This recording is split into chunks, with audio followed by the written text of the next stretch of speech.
SSC GD exams की आगामी परीक्षा में सम्मिलित होने वाले परीक्षार्थियों का जीके सीरीज क्लासेस में हार्दिक स्वागत और अभिनंदन।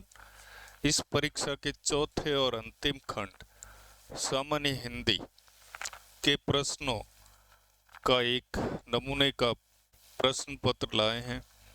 इसको हम न केवल हल करेंगे बल्कि ये भी सीखने का अभ्यास करेंगे कि इसको कैसे हल किया जाए।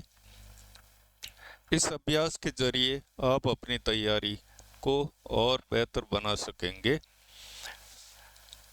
आते हैं प्रश्न संख्या 1 पर। पहला प्रश्न है, निम्नलिखित प्रश्न में 4 विकल्पों में से उस विकल्प का चयन करें। 4 जो ऑप्शन दिए गए हैं उस ऑप्शन का चुनाव करना है जो दी गई लोकोक्ति का सही अर्थ वाला विकल्प है। ये है आपके लोकोक्ति। लोकोक्ति है यानी कहावत है। कहावत है, मुहावरा नहीं है, कहावत है। अपनी करनी पार उतरनी, इसका आपको सही अर्थ पहले ये देख लेना है। प्रश्न को पढ़ करके एकदम निश्चिंत हो जाना है कि सही अर्थ पूछ रहा है या गलत अर्थ पूछ रहा है। तो सही अर्थ वाला विकल्प कौन सा है? ये लोकोक्ति है आपके, अपनी करनी पार उतरनी। अपनी करनी पार उतरनी, करनी कहते हैं कर्म को या काम को। अपने काम करके पार उतरा जा सकता है। इसके जो मिलते जुलते और कहावतें हैं जैसे आप काज महाकाज और अपना काम अपने हाथ, ये भी कहावतें ही हैं। तो अपनी करनी पार उतरनी, पार कहाँ से उतरनी? संसार से पार उतरना। पार कहाँ से उतरा जाता है? कर्मों के जरिए, संसार से। अब देखिए सही विकल्प कौन सा है। पहला देखते हैं, अपनी करनी पार उतरनी कहावत का। गुणहीन व्यक्तियों में, गुणहीन व्यक्ति जिनमें गुण नहीं है, कम गुण वाला व्यक्ति राजा माना जाता है। गुणहीन व्यक्तियों में यानी मूर्ख व्यक्तियों में, जिनमें क्वालिटीज नहीं है, उनमें कम ज्ञान वाला व्यक्ति राजा माना जाता है। तो ये इसका कर्म से इसका कोई लेना देना नहीं है। अपनी करनी पार उतरने के नजदीक नजदीक भी ये नहीं है, इसलिए ये उत्तर तो सही नहीं होगा। बल्कि देखिए, गुणहीन व्यक्तियों में कम गुण वाला व्यक्ति राजा माना जाता है। इसकी एक इसके अर्थ वाली जो लोकोक्ति है वो मेरे को याद आ रही है। अंधों में काना राजा, एक कहावत है, अंधों में काना राजा। उसका अर्थ ये होता है, सारे अंधे व्यक्ति होते हैं उसमें एक काना भी राजा माना जाता है। यानी गुणहीन व्यक्ति होते हैं पूरे के पूरे, उनमें थोड़े बहुत गुणों वाला व्यक्ति भी अपने आप को राजा मानता है।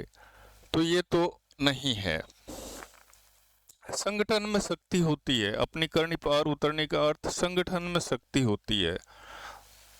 जहाँ पर एकता होती है वहां पर शक्ति बढ़ जाती है। तो अपनी करनी पार उतरने का अर्थ ये भी मुझे तो नहीं लगता। बल्कि ये जो अर्थ है, इसके अर्थ वाली, ये अर्थ प्रकट करने वाली जो कहावत है वो आपके मेरे हिसाब से ये होनी चाहिए, 1 और 1 11 होते हैं। 1 और 1 11 होते हैं। यानी जुड़ते हैं तो शक्ति बढ़ जाती है, यानी संगठन में शक्ति होती है। तीसरा है, मनुष्य को अपने कर्मों के अनुसार ही फल मिलता है। कर्म, करनी, कर्म, ये अर्थ को प्रकट करता है, तो ये हो सकता है। चौथा देख लेते हैं, जहाँ रहो वहां के रिवाज के अनुसार रहो। ये कहावत का अर्थ प्रचलित है। कहावत कौन सी है? मेरे हिसाब से है, जैसा देश वैसा भेष। जैसा देश वैसा भेष।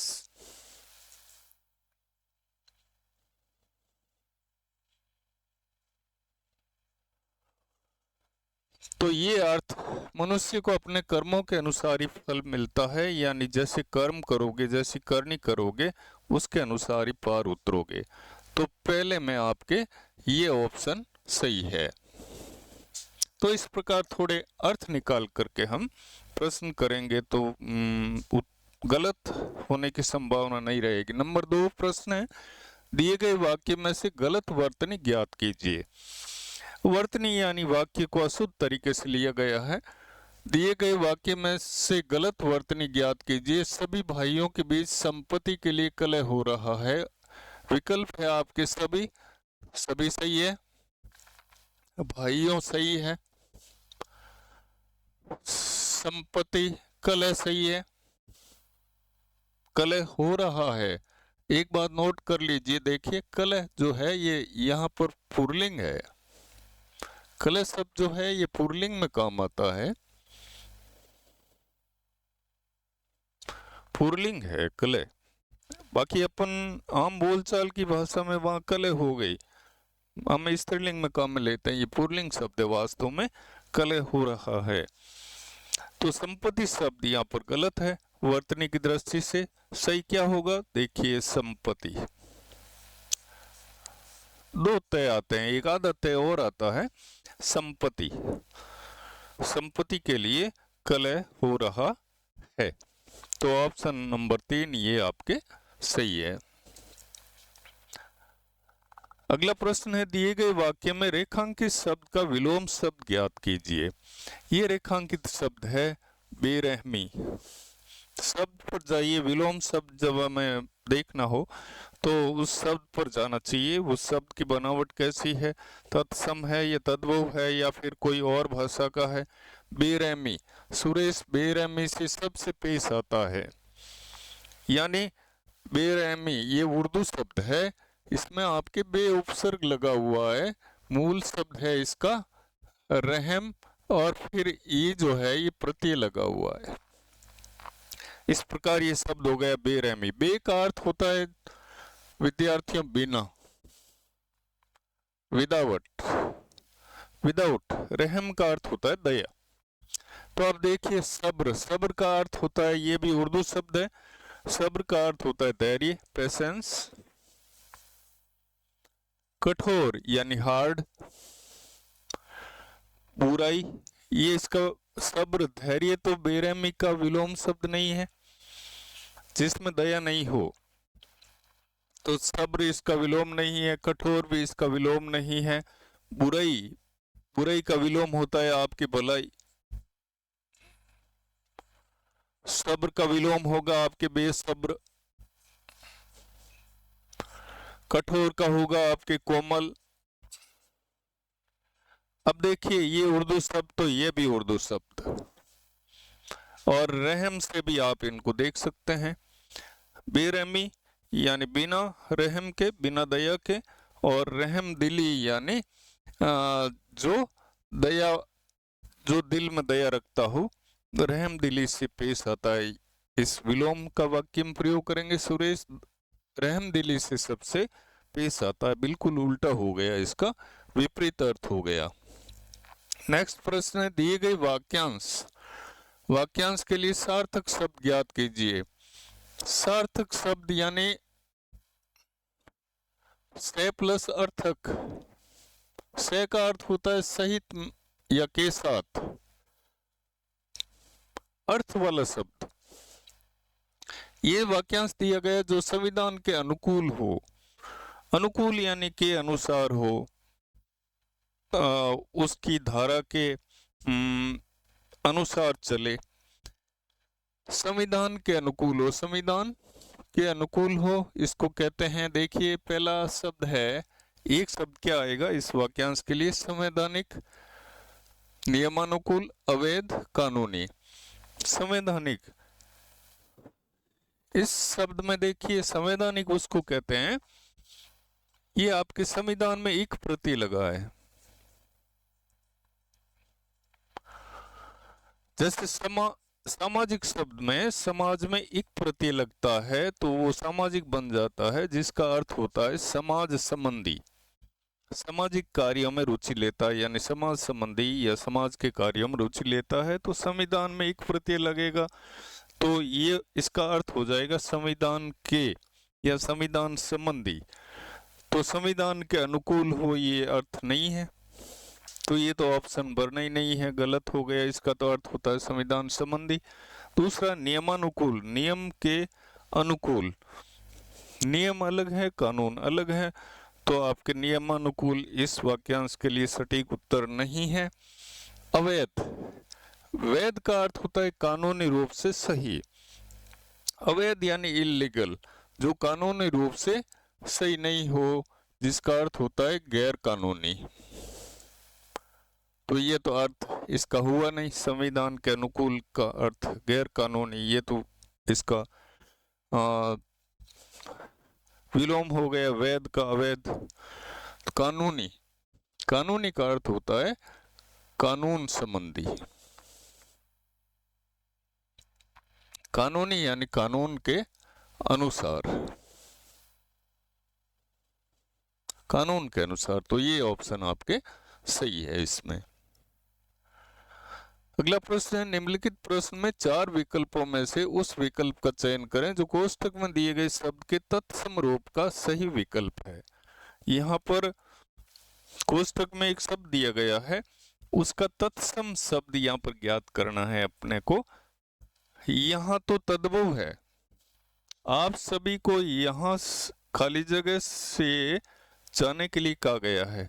अब यहाँ की जगह यहाँ तद्भव है, तो इसकी जगह हमें तत्सम शब्द को प्रयोग करना है। तत्सम शब्द यहाँ के अर्थ वाला वो शब्द कौन सा है जो संस्कृत निष्ठ है इन चारों में से? अग्र का अर्थ होता है आगे, अन्न यानी अनाज, अर्क यानी सूर्य, और अत्र का अर्थ होता है यहाँ। अत्र संस्कृत का शब्द है, तत्सम शब्द है, अत्र का अर्थ होता है यहाँ। तो ये ऑप्शन आपके सही होगा, ये तत्सम शब्द है यहाँ है। दिए गए वाक्य में रेखांकित शब्दों के लिए सही शब्द वाले विकल्प का चयन करें। सही शब्द वाले विकल्प, रेखांकित शब्द, रेखांकित शब्द है शुद्ध गाय का। यहाँ वाक्य है, यहाँ शुद्ध गाय का दूध मिलता है, तो इनके नीचे लाइन की गई हुई है शुद्ध गाय का, यहाँ शुद्ध गाय का दूध मिलता है। अब आपके ये अशुद्ध है, तो अशुद्धि कहाँ पर है ये देखते हैं अपन। सही शब्द रेखांकित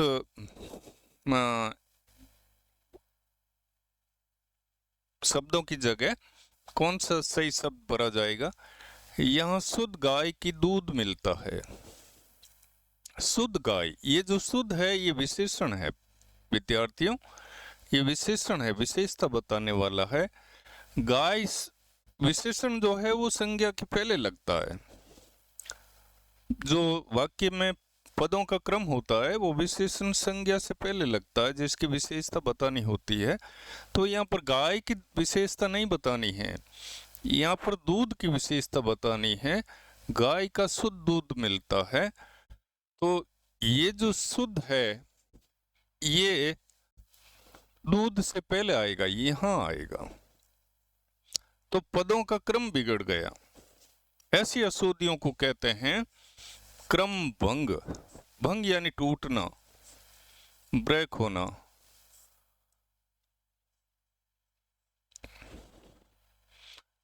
क्रम भंग संबंधी अशुद्धि। और ज्यादा शुद्ध तरीके से हम कह सकते हैं पद क्रम। शब्द जो है वो जब वाक्य में प्रयुक्त होता है तो वह आपके पद बन जाता है। तो यहाँ पर जो है ये सारे पद हैं, यहाँ है शुद्ध है, गाय है, दूध है। तो ये शुद्ध जो शब्द है वो यहाँ मिले, यहाँ लगेगा दूध के पहले, क्योंकि ये विशेषण है, विशेषता बताता है। तो आपके वाक्य होगा यहाँ गाय का शुद्ध दूध मिलता है। तो ये कौन सा है? यहाँ शुद्ध गाय की दूध मिलता है, तो ये तो गलत है। यहाँ शुद्ध दूध का गाय मिलता है, नहीं। क्रिया का अन्वय तो दूध के साथ में होना चाहिए। परिवर्तन की आवश्यकता नहीं है, परिवर्तन की आवश्यकता है। यहाँ गाय का शुद्ध दूध मिलता है, ये वाक्य करेक्ट है और आपके यही ऑप्शन में आपको भरना है। अगला प्रश्न है, दिए गए विकल्पों में से 3 विकल्प त्रुटि युक्त हैं। युक्त का अर्थ होता है सहित, जिनमें गलती है, जबकि एक सही है, उस विकल्प का चयन करें। 4 वाक्य दिए गए हैं। मैं तुमसे रविवार को मिलूंगा।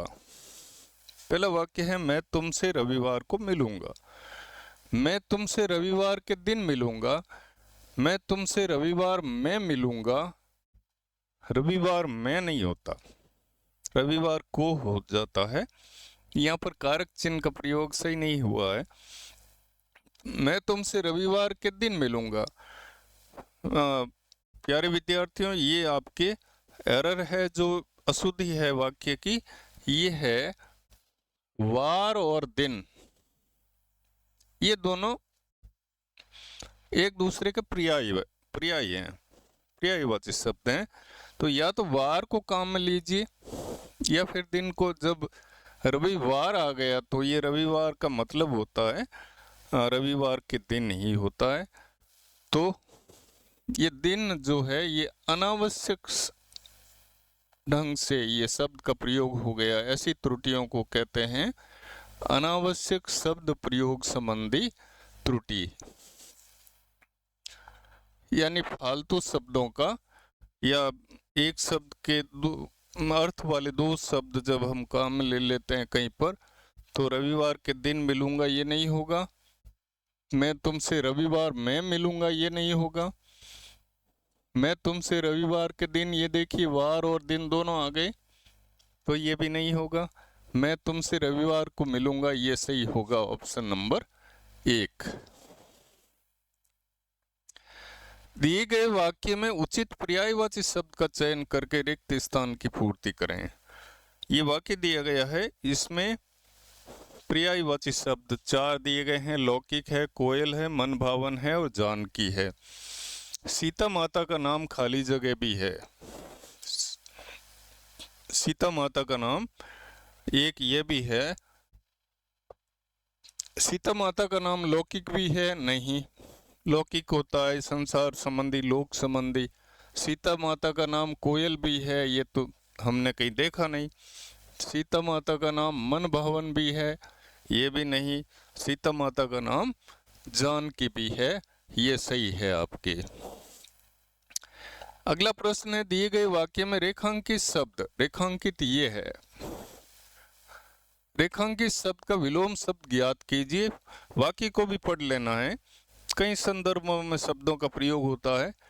पश्चिम भारत में, वाक्य है पश्चिम भारत में आधुनिक मंदिरों से भरा हुआ है। पश्चिमी भारत आधुनिक मंदिरों से भरा हुआ है, तो मंदिरों से संबंधित है ये विशेषण आधुनिक। आधुनिक का विलोम शब्द हमें यहाँ से देखना है, कौन सा विलोम शब्द सही होता है। जैसा शब्द है वैसे ही हमको विलोम फिट करना है। आधुनिक यानी मॉडर्न, तो नए, नए और आधुनिक का एक ही अर्थ होता है, तो ये ऑप्शन नहीं होगा। अनुद्यमी, उद्यमी यानी जो उद्यम करता है, कार्य करता है। अनुद्यमी यानी नॉन प्रोडक्टिव, जो उद्यमी नहीं है, ये भी नहीं है। आधुनिक का विलोम पौराणिक, पुराणों के काल के। पौराणिक का अर्थ होता है पुराणों के समय के।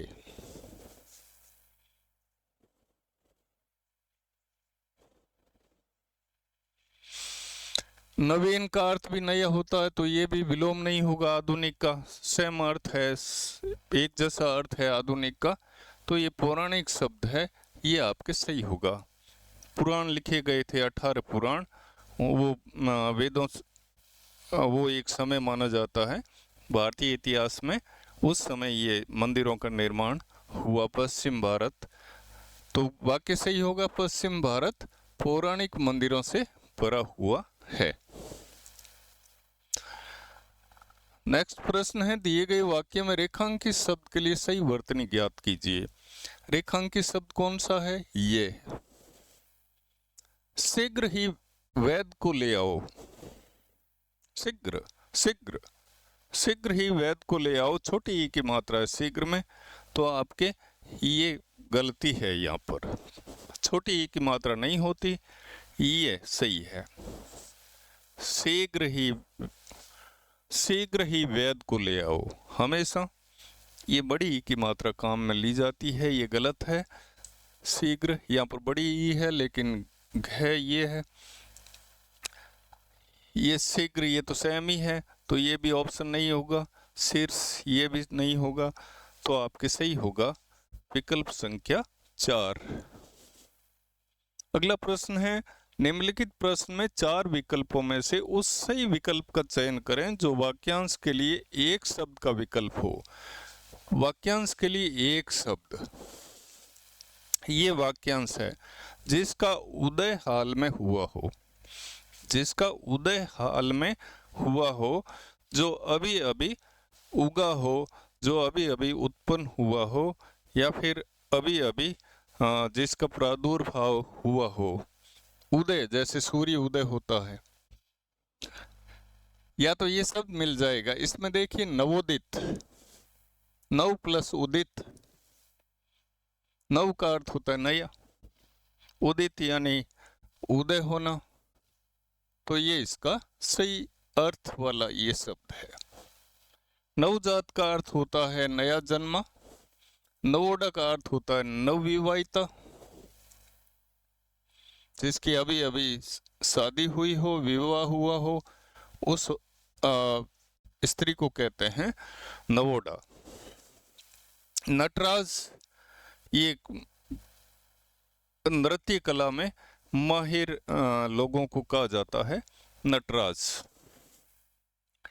तो ये ऑप्शन संख्या 1 इसका सही और सटीक उत्तर है। नेक्स्ट प्रश्न देखते हैं, निम्नलिखित प्रश्न में 4 विकल्पों में से उस विकल्प का चयन करें जो कोष्ठक में दिए गए शब्द के तद्भव रूप का सही विकल्प है। कोष्ठक में दिया गया है ये शब्द परिकूट, इसका अपने को तद्भव शब्द ज्ञात करना है। तद्भव रूप का सही विकल्प है, तो तद्भव यानी तत्सम। संस्कृत ने शब्द को हिंदी में जब काम में लिया गया तो थोड़ा बहुत परिवर्तन करके उसको सरलता के साथ में कि भाई उच्चारण हो सके, लिखा जा सके और अर्थ आसानी से समझ में आ सके। किले की सुरक्षा के लिए परिकूट होना चाहिए, हथियारबंद चौकीदार होने चाहिए, तो परिकूट शब्द है। परिकूट का तद्भव क्या होगा? किले की सुरक्षा, पुराने समय में जो किले बनते थे उनके लिए परिकूट होना चाहिए, सैनिक होना चाहिए, पर्याप्त होना चाहिए, परकोटा होना चाहिए, 15 होना चाहिए। 15 तो बैठता नहीं है, ये तो ये व्यर्थ शब्द है। हाँ, किले की सुरक्षा के लिए सैनिक होता है, लेकिन ये परिकूट का जो है ये तद्भव शब्द नहीं है। पर्याप्त भी परिकूट का तद्भव नहीं है। पर्याप्त खुद एक तत्सम शब्द होना चाहिए। परकोटा ये सही है, तो वाक्य सही होगा तद्भव रूप के प्रयोग के साथ में किले की सुरक्षा के लिए परकोटा होना चाहिए, हथियारबंद चौकीदार होने चाहिए, तभी किला सुरक्षित रहेगा। नेक्स्ट प्रश्न है, निम्नलिखित प्रश्न में 4 विकल्पों में से उस विकल्प का चयन करें जो दिए गए मुहावरे का सही अर्थ वाला विकल्प है। सही अर्थ, ये एक मुहावरा है, छलनी कर डालना। छलनी यानी छलनी होती है जिसमें छेद ही छेद होते हैं, तो छलनी कर डालना ये मुहावरा किस अर्थ में प्रयुक्त होता है? सही अर्थ कौन सा है? रौनक होना ये नहीं है, रौनक होना ये तो नहीं है, यानी चहल पहल होना। बेफिक्र होना ये भी नहीं है इसका अर्थ छलनी कर डालना। और आपके मन में वैराग पैदा होना, वैराग्य पैदा हो जाना, ये भी इसका अर्थ नहीं है छलनी कर डालना, तो ये भी नहीं, ये भी नहीं। शोक विवल कर देना, यानी आदमी का जो हृदय है वो छलनी कब होता है, जब वो ऐसी बातें सुनता है, कोई ऐसी बात सुन ले, तो उसके लिए ये मुहावरा प्रयोग में आता है। ऐसी बातें जो व्यक्ति को शोक में डुबा दे, विषाद में डुबा दे, गहन जो है वो दुख में डुबा दे, शोक विवल कर देना, ये ऑप्शन आपके छलनी कर डालना का सबसे सटीक और सर्वोत्तम है। अगला प्रश्न है, दिए गए वाक्य का वह भाग ज्ञात करें जिसमें कोई त्रुटि है, गलती है। यदि कोई त्रुटि नहीं है तो कोई त्रुटि नहीं है का चुने, कोई त्रुटि नहीं है ये तीसरा विकल्प है। वाक्य पढ़ लेते हैं, ये काम 4 आदमी का है, इसे अकेले मत करो। कहीं न कहीं गलती की गुंजाइश तो है ही। तो पहला है 4 आदमी का, दूसरा है इसे अकेले मत करो, तीसरा है कोई त्रुटि नहीं, ये तो बाद में देखा जाएगा। ये काम तो सही है, तो ये तो इसका ऑप्शन नहीं होगा। कोई त्रुटि नहीं है, इसको देखते हैं, है इसे अकेले मत करो, ये भी सही है। 4 आदमी का, आदमी की जगह हम शब्द काम में आता है लोगों,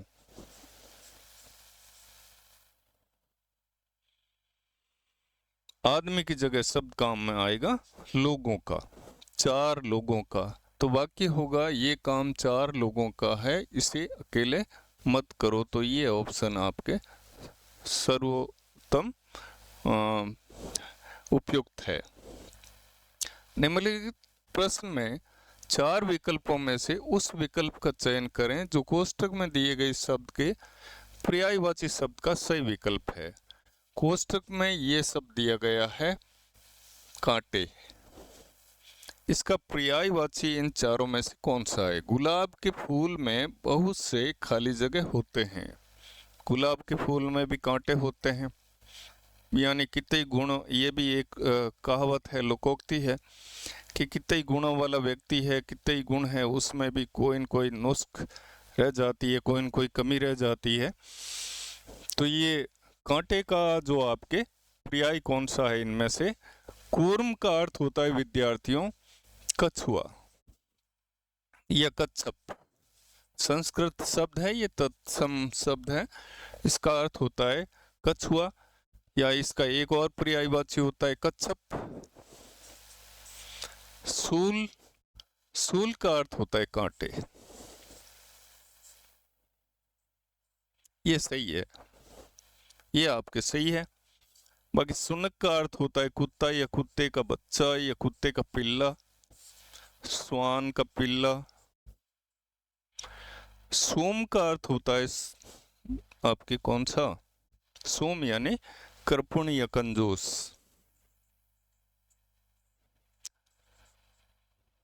सोम का अर्थ हो जाएगा आपके दातार या दाता, जो खुले उदार हृदय से देता है दान, इसका विलोम हो जाएगा आपके सोम का अर्थ हो दाता हो जाएगा, अर्थ हो जाएगा कृपण कंजूस। तो आपको पर्यायवाची शब्द देखना है कांटे का, सूल सही है, तो ये ऑप्शन आपको भर देना है।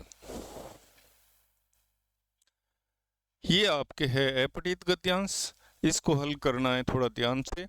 एक बार थोड़ा 4-5 लाइनें आप पढ़ लोगे तो आपको पता लग जाएगा कि ये पैराग्राफ किसके बारे में है। नीचे दिए गए गद्यांश में कुछ शब्द छोड़ दिए गए हैं, प्रत्येक अनुच्छेद के सामने 4 विकल्प दिए गए हैं। इस गद्यांश को ध्यानपूर्वक पढ़ें और 4 विकल्पों में से सर्वोत्तम उत्तर वाला विकल्प चुनें। गद्यांश से देखिए, वर्तमान काल में यदि संसार के किसी भी कोने में कोई भी घटना घटित हो तो उसके अगले दिन हमारे पास उसकी खबर आ जाती है। ऐसा सिर्फ समाचार पत्रों के कारण ही खाली जगह होता है। यहाँ पर ये 16वें में ये उत्तर देना है। कोई भी घटना हो उसकी खबर हमारे पास में, गद्यांश में लिखा है कि अगले दिन यानी नेक्स्ट डे हमारे पास आ जाती है। ये किसके कारण संभव होता है? समाचार पत्रों के कारण संभव होता है। देखा गलत है, मुश्किल गलत है, मुश्किल हो जाता है, कठिन हो जाता है, समाचार पत्र तो संभव बनाते हैं। विफल यानी फेल हो जाता है, असफल हो जाता है, तो ये भी इसका उत्तर होगा पहला, संभव होता है। अब आगे देखते हैं, ऐसा सिर्फ समाचार पत्रों के कारण ही संभव होता है। आज के समय में बिना समाचार पत्र के जीवन की खाली जगह करना भी काफी कठिन है। समाचार पत्र आज के समय में व्यक्तियों के लिए क्या बन गए हैं? समाचार पत्र के बिना जीवन की क्या करना भी काफी कठिन है। क्या करना, आवश्यकता करना भी काफी कठिन है। नहीं, संरचना करना, संरचना का अर्थ होता है बनावट करना भी कठिन है। जरूरत करना भी कठिन है, ये भी नहीं होगा। समाचार पत्र के बिना ये आपके बहुत ज्यादा नजदीक है और सर्वोत्तम विकल्प है कल्पना। समाचार पत्र के बिना सोचा जाना भी आज के जीवन में जो है वो कठिन है। आगे देखते हैं 18वां प्रश्न। आज के समय में बिना समाचार पत्र के जीवन की कल्पना करना भी काफी कठिन है। ये वो पहली और आवश्यक वस्तु है जिसे सभी हर सुबह सबसे पहले देखते हैं। यह हमें पूरे विश्व में हो हाँ विद्यार्थियों, नेक्स्ट क्वेश्चन देखते हैं अपन। आपके 19वां प्रश्न है। यहाँ तक हमने कर लिया। हो रही घटनाओं के बारे में जानकारी देकर वर्तमान समय में से जुड़े रखने में हमारी मदद करता है। समाचार पत्र व्यापारियों, राजनीतिज्ञों, सामाजिक मुद्दों, बेरोजगारों, खेल, अंतर्राष्ट्रीय समाचार, विज्ञान, शिक्षा, दवाइयों, अभिनेताओं, मेलों, त्योहारों, तकनीकों आदि की जानकारी हमें देता है। इतने सारे क्षेत्रों की जानकारी एक अखबार हमें देता है। ये हमारे ज्ञान कौशल और तकनीकी खाली जगह को बढ़ाने में हमारी मदद करता है। तो देखिए, इनके पहले वाले शब्दों को पकड़ना है। ये हमारे ज्ञान कौशल और तकनीकी खाली जगह को बढ़ाने में हमारी मदद करता है। इसमें कौन सा ऑप्शन ठीक बैठेगा? देखिए, ज्ञान कौशल और तकनीकी मांग, ज्ञान कौशल और तकनीकी बात, ज्ञान कौशल और तकनीकी संख्या, ज्ञान कौशल और तकनीकी जागरूकता। ये मेरे को तो सही लगता है, आपको भी यही सही है। बात, मांग और संख्या, ये इतने जो सर्वोत्तम विकल्प नहीं है इनके। अगला प्रश्न देखते हैं, अंतिम प्रश्न है। पहले के समय में समाचार पत्रों में केवल खबरों का विवरण प्रकाशित होता था, यानी पहले डिटेल आती थी। हालांकि अब इसमें बहुत से विषयों के बारे में खबरें और विशेषज्ञों के विचार, यहाँ तक कि लगभग सभी विषयों की जानकारी भी निहित होती है। बहुत से समाचार पत्रों की कीमत बाजार में उनकी खबरों, खाली जगह और उस क्षेत्र में प्रसिद्धि के कारण अलग अलग होती है। देखिए, यहाँ से लेते हैं, बहुत से समाचार पत्रों की कीमत बाजार में उनकी खबरों के खाली जगह और उनकी खबरों के बढ़ाई, छपाई, उनकी खबरों की छपाई, कीमत से संबंधित शब्द हमें खोजना है। कीमत बाजार में उनकी खबरों के गलती तो ये है ही नहीं। खबरों के विवरण, ये सही है। छपाई नहीं है, बढ़ाई नहीं है, गलती नहीं है, विवरण शब्द यहाँ पर सटीक बैठता है। और वापस देख लेते हैं इसको। हालांकि अब इसमें बहुत से विषयों के बारे में खबरें और विशेषज्ञों के विचार, यहाँ तक कि लगभग सभी विषयों की जानकारी भी निहित होती है। बहुत से समाचार पत्रों की कीमत बाजार में उनकी खबरों के विवरण और उस क्षेत्र में प्रसिद्धि के कारण अलग अलग होती है। कोई समाचार पत्र छोटा होता है, उसकी कीमत कम होती है, खबरें कम होती है, और ज्यादा खबरों वाले समाचार पत्र की प्रसिद्धि ज्यादा होती है। तो ये आपके ये सैंपल पेपर था, और आप जो सामने ये देख रहे हैं ऐप डाउनलोड कर सकते हैं आप हमारे से जुड़े रहने के लिए। ये जीके सीरीज का ये लोगो है, हिंदी में कह सकते हैं इसको, ये प्रतीक चिन्ह है, शुभंकर है। और इस ऐप को आप डाउनलोड करके जीडी क्लासेस की तैयारी कर सकते हैं, अपनी तैयारी को बेहतर ढंग से कर सकते हैं और अपने कैरियर को बनाने के लिए तैयारी को नया आयाम दे सकते हैं। अब मैं ये पाठ समाप्त करता हूँ। धन्यवाद।